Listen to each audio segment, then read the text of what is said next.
আজকের ভিডিওতে আলোচনা করব ABTA মাধ্যমিক টেস্ট পেপার 2025-26 পেজ নম্বর 21 থেকে 12 দাগের।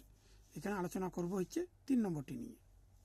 এখানে হচ্ছে আলফা প্লাস বিটা কোন দুটি পরস্পরের পূরক হলে প্রমাণ করো যে sec square alpha plus sec square beta equal sec square alpha into sec square beta বের করতে হবে। এখানে দুটি কোণ হলো আলফা আর হচ্ছে beta.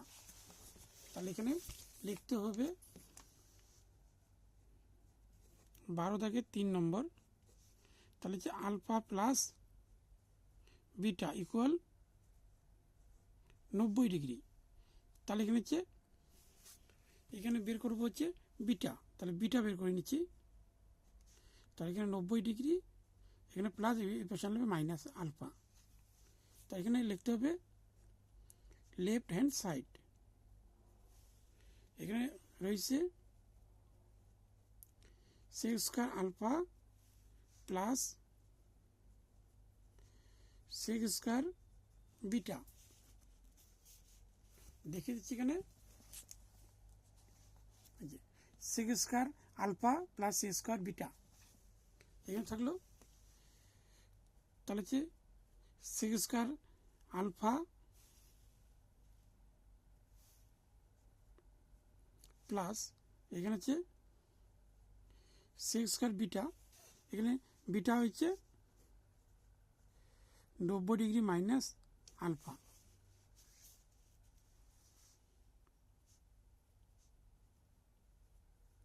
Sec square alpha plus এর সেকটা হবে কসিক স্কোয়ার আলফা। তাহলে এখানে ভাঙাতে হবে, এখানে 1/cos হবে, সেকটা কস করলে তাহলে কস স্কোয়ার আলফা প্লাস এখানে হবে 1/, এটা হচ্ছে সাইন হয়ে যাবে সাইন স্কোয়ার আলফা। এখানে লসাগুলো হবে cos square alpha sine square alpha. তাই গুণগুলো হবে sine square alpha plus cos square alpha. এখানে সূত্র অনুযায়ী হবে 1 আর নিচে হবে cos square alpha sine square alpha. তাহলে 1টা তুলে দিলে হবে এখানে কসটা হবে সেক স্কোয়ার আলফা, এখানে 1টা তুলে দিলে হবে হচ্ছে কসেক কস স্কোয়ার আলফা। এটা হচ্ছে বাম পক্ষ। এবার হচ্ছে ডান পক্ষ রাইট হ্যান্ড সাইড।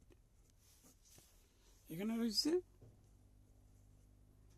সেক square alpha sec square beta. দেখে দিচ্ছি এখানে সেক স্কোয়ার আলফা আর sec square beta.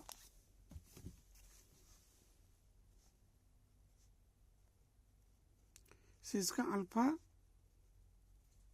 Sec square এখানে বিটা হচ্ছে 90 degree minus alpha. Sec square alpha এর সেকটা হবে কসিক স্কোয়ার আলফা। তাহলে এখানে বাম পক্ষ আর ডান পক্ষ মিলে গেল। তাহলে এখানে লিখতে হবে রাইট হ্যান্ড সাইড, এখানে লিখতে হবে left hand side right hand side. তাহলে হচ্ছে প্রমাণিত।